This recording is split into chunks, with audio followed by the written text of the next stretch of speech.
So ayan mga mamin sir, na diri ang duha ka isda nato. So karon mga mamin sir, duha ka buk kamaagi ang pag hand spooning para sa kuha kay PFR. Una is imuhang unahon nimo si male, ipagawas nimo iyang milk. Naman ni milk mo gawas diri. Nawa. Ayan. Pag gawas na siya imong ikatag. After na ikatag nimo si female na pod.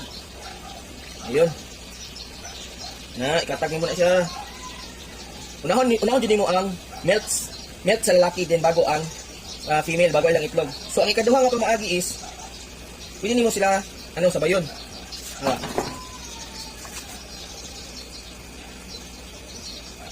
Idikit lang nimo, sabayan nimo pindot, naman nimo gawas milk, tara gawas ang milk, gawas ng itlog. Katag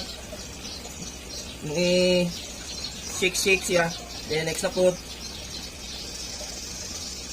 Ayun na imong gawas Sabay gid dapat na sumani ang ginabuhat ni 12 hours sa kung nagsugod pa sa breeding hangtod sa nahuman na lang siya og nagundang na siya breed, wala na siya nag-breed. Anak lang, kadali. Ayun Kita tamo sa milk sa lalaki, tarang milk sa lalaki. Karang puti. Na din sa itlog. Na pinagana So, okay na to mga mamin sir, gato na sa kadali, unta, nakatabang.